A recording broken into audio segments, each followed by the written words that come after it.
2019, on est 17 ans après ce malheureux naufrage, 17 ans après le drame. Vous vous imaginez bien que tous les orphelins, tous les enfants à l'époque ont aujourd'hui grandi. Donc aujourd'hui dans le comité, ces enfants prennent la relève et s'occupent eux-mêmes de leur cas, s'occupent eux-mêmes de leurs conditions. Et vraiment 17 ans après, il est temps de se poser la question quant à leur avenir. Donc le thème de la commémoration de cette année est ainsi formulé: les orphelins du Diola, quel avenir? Donc il est temps pour nous de revoir quand même tout ce qui a été fait et surtout ce qui n'a pas été fait, et d'aller de l'avant, de se projeter et d'assurer un avenir à ces enfants-là, car ils le méritent. Aujourd'hui, nos revendications sont claires et je peux dire que ce sont les mêmes revendications qui reviennent chaque année, car à chaque fois on en parle, mais jusqu'à présent ce n'est pas fait. Donc il y a bien entendu la question de la justice. Tout le monde a suivi comment ça s'est passé au Sénégal, mais nous ne cessons de réclamer justice. Il y a des actions en cours ailleurs, notamment en France, et nous nous apprêtons à aller au niveau de la Cour européenne. Donc, je l'ai dit tantôt, les avocats s'en chargeront. Dans tous les cas, nous n'abandonnerons pas le combat. Il y a la question de la prise en charge des orphelins. Donc, à l'époque du drame, près de 1900 orphelins avaient été recensés. Sur ces 1900-là, 10 ans après, une minorité a été déclarée pupille de la nation.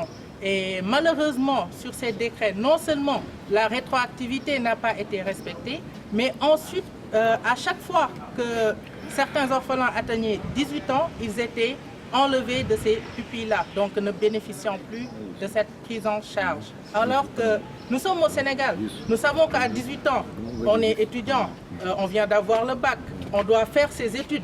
On doit peut-être après trouver du travail et tout cela est difficile si on n'est pas accompagné. Donc au moment où les orphelins ont plus besoin d'aide, cette aide-là leur est retirée. Et aujourd'hui, c'est notre principal combat. Il y a également la question du renflouement du bateau. Cette question, à une époque, avait fait débat, mais je pense que pour mettre fin à ça, c'est assez normal. Je demande juste qui laisserait le corps de ses parents ailleurs, en mer, et refuserait de l'enterrer proprement. Ce n'est pas dans notre culture. Donc nous demandons également ce renflouement-là. Également de faire de la journée du 26 septembre une journée du souvenir. Je pense que ça, c'est vraiment logique parce qu'un drame s'est produit et nous devons en tirer toutes les leçons. Nous ne devons pas oublier parce que c'est notre histoire. Et en dernier point, la question du mémorial musée. Je pense qu'aujourd'hui, plus que jamais, cette question est d'actualité parce que ce mémorial musée devant comprendre un centre sur la sécurité humaine et la gestion des préventions des risques. Et aujourd'hui, avec la recrudescence des accidents et autres, c'est plus que jamais d'actualité. Donc ce mémorial est extrêmement important. Et sur tous ces points, nous attendons toujours. J'aimerais juste présenter mes condoléances à toutes les familles de victimes. C'est vraiment malheureux et c'est dommage parce qu'aujourd'hui, je pense que le Sénégalais ne prend pas assez de précautions. Nous avons tendance à toujours réagir et nous avons un comportement, nous n'agissons que lorsqu'il y a drame et c'est dommage. Aujourd'hui, nous aurions dû prendre toutes les mesures nécessaires pour éviter ce genre de drame et également que ce soit les accidents au niveau de la circulation et toutes les autres catastrophes qui peuvent arriver. Je pense qu'il faut beaucoup mieux faire en matière de prévention.